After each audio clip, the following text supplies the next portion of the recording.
Hello everyone, welcome back to my channel. I'm Clockwork Heart, or Nikki from J2A Games, and thank you for joining me today. You're probably here because you're interested in gastric sleeve surgery or just gastric surgery in general, or you're one of my friends or family, or you slipped on over from J2A Games. But wherever you're here, thank you for joining me. And today I'm going to talk about how I've gotten this far, or what I'll have had to go through to get here, a week away from surgery. So next Wednesday, June 22nd, will be my surgery, and it's taken a long time to get here. Oh, I say long, but I mean, I guess it's figurative. For me, it feels like a long time because it's been like a year and a half, or actually, it's been about 2 years, to include all of the stuff I went through to get to the surgery. Mostly, insurance has some hoops that you have to jump through, and they don't give you all the details, like about the specifics of it. They give it to the doctor, but they're picky about like who they'll tell. So for example, I started my medically monitored weight loss through my primary care physician, and he's a great guy, and I went to my monthly weigh-ins and we discussed better nutrition options and pretty much everything I'm doing now with Banner, except they didn't get, the insurance company didn't give him all the details that he might need to know. So for example, all he knew, unfortunately, was that I needed 6 months of medically monitored weight loss. But what I really needed was 6 months of medically monitored weight loss with continual every month weight loss, period. No gains, no staying the same. You have to lose every single month for 6 months or they won't qualify you. So we go to Banner, I've got my 6 months from him, and we present it to them and they're like, oh no, this won't work. So I had to start over with the 6 months of medically monitored weight loss through Banner, and that was hard at first. I mean, it was hard the whole time, but at first it was really hard because, you know, the reason someone would be having this surgery, the reason I'm having this surgery, is because I can't lose weight easily. But I failed out. I had to start over twice. Once because I gained weight. That was in August of 2015. Actually, I think it was June of 2015, probably, that I had to start over. Huh, funny.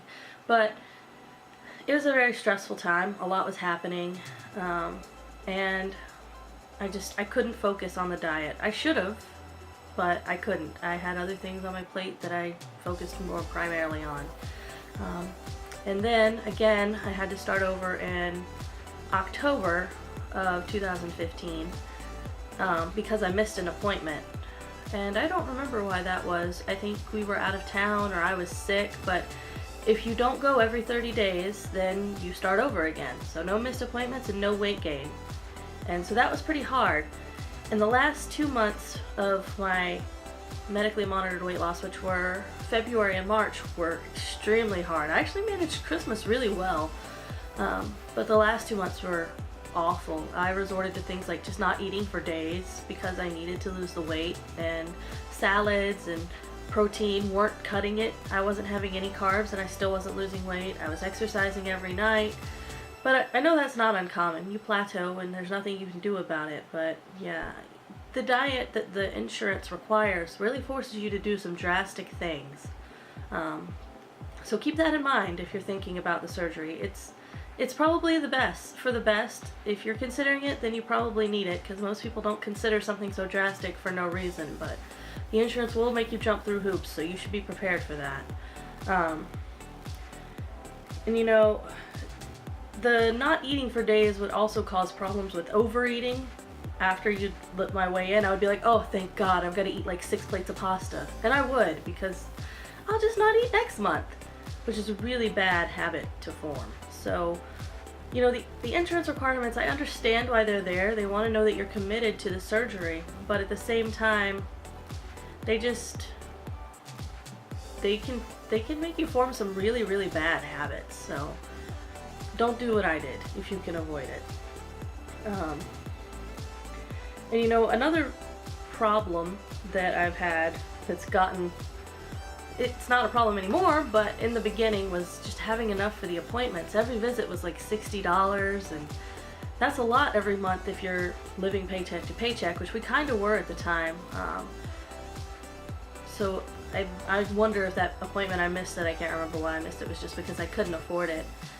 But there are a lot of expenses that go along with this surgery, and that's another thing you have to be prepared for, and I don't really think I put a lot of thought into it at first. But we've got things under control now, and that's great, but just you want to talk to your insurance company, or if you don't have insurance, talk to the company you're getting your surgery through and know, do they have payment plans? How much do you have to pay? What is everything going to cost? Because you really want to know that ahead of time. Don't figure it out as you go like I did.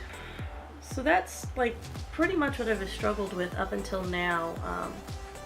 The only other issue I really had was they require a lot of classes or group meetings, which is really hard for me because I hate crowds and I don't like being with people that I don't know. So I went to them, I manned up and I did it, but it just leaves you uncomfortable. And no offense, everybody's got dumb questions. I'm sure I had dumb questions, but some of these people had some really bad questions. Like, the worst though, keep in mind, I don't know if you'll have these people, but the worst people for me were the people who talked as if they tried to counter the teachers as if they knew everything. Things like, well, one lady was like, oh, you didn't tell them about this. Oh, you didn't tell them about that. Oh, you didn't tell them about this. And that teacher's like, yeah, I know. I'm not going through the whole handbook word for word. I'm just showing it to you. So, you know, it's just because of all of my own personal issues, it's been a struggle to get here. But I'm sure everyone struggles to get here. And that doesn't mean I'm not glad that I went through it all. I would definitely do it all again, and I would do it all faster to get it done faster. I would take everything way more seriously than I did because I'm super psyched for this surgery. But it is a lot of hoops to jump through, and so if you're considering the surgery, then you definitely want to know what you need to do ahead of time. Just make a notebook, keep up with it every stage of the way. Make notes, make note of what questions you have, and don't be afraid to ask questions, even if they are dumb, like why didn't you tell people they can't chew ice? Things like that.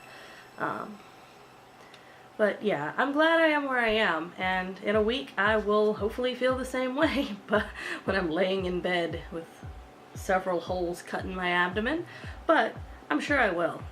The surgery is definitely going to be worth it, and I know I'll be happier afterwards. So even though my journey's been a lot of hoops and a lot of crap, can I pay for this, and a lot of, oh my god, did that person really ask that, it is definitely worth it. So hopefully if you're considering the surgery, then it'll be worth it for you too.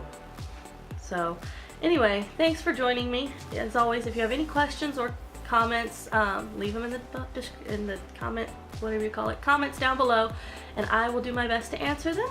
Thank you so much for watching, and I will see you guys in the next video.